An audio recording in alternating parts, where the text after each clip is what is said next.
हजरत सुलेमान के जमाने का जिक्र है। एक दिन एक चरवाहा जंगल में भेड़ें चरा रहा था। तभी उसके पास एक भेड़िया आया और बोला, मुझे इन भेड़ों में से एक भेड़ दे दो। चरवाहा हैरान होकर बोला, ये भेड़ें हजरत सुलेमान अलैहिस्सलाम की मिल्कियत है, मैं तो सिर्फ उनका रखवाला हूं। भेड़िया बोला, तो तुम जाकर हजरत सुलेमान से पूछ लो कि क्या वे मुझे एक भेड़ देने की इजाजत देते हैं। चरवाहे ने कहा, मुझे डर है कि अगर मैं चला गया तो तुम भेड़ों पर हमला कर दोगे। भेड़िया मुस्कुराया और बोला, जब तक तुम वापस नहीं आते मैं खुद इन भेड़ों की रखवाली करूंगा। अल्लाह गवाह है कि मैं खयानत नहीं करूंगा। ये सुनकर चरवाहा हजरत सुलेमान के पास चल पड़ा। रास्ते में उसने 3 अजीब मंजर देखे।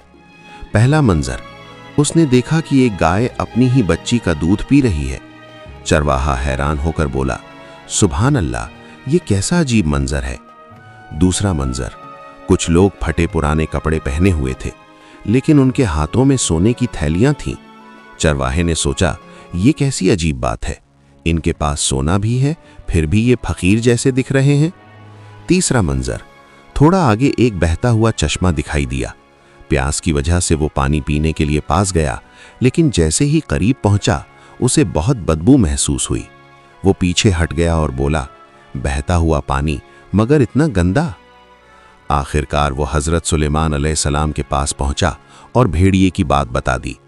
हजरत सुलेमान अलैहिस्सलाम ने फरमाया, ठीक है, उसे इजाजत दे दो कि वो एक भेड़ चुनकर खा ले। चरवाहे ने कहा, हुजूर, रास्ते में मैंने 3 अजीब मंजर देखे हैं, उनकी हकीकत क्या है। हजरत सुलेमान अलैहिस्सलाम ने फरमाया, पहले मंजर का मतलब ये है कि आखिरी ज़माने में कुछ लोग अपनी बेटियों को ही गलत रास्ते पर डालेंगे ताकि खुद फ़ायदा उठा सकें। दूसरे मंजर का मतलब ये है कि हराम कमाई में कभी बरकत नहीं होती। आखिरी ज़माने में हराम कमाई आम हो जाएगी और बरकत ख़त्म हो जाएगी। तीसरे मंजर का मतलब ये है कि कुछ लोग बाहर से बहुत नेक और दीनदार दिखाई देंगे, लेकिन अंदर से उनका दिल दुनिया की लालच से भरा होगा। ये सुनकर चरवाहे ने कहा, मैं उस जमाने के फितनों से अल्लाह की पनाह मांगता हूँ। जब वो वापस लौटा तो उसने देखा कि भेड़िया सच में भेड़ों की रखवाली कर रहा था। चरवाहे ने कहा, हजरत सुलेमान ने तुम्हें इजाजत दे दी है कि तुम एक भेड़ चुनकर खा सकते हो।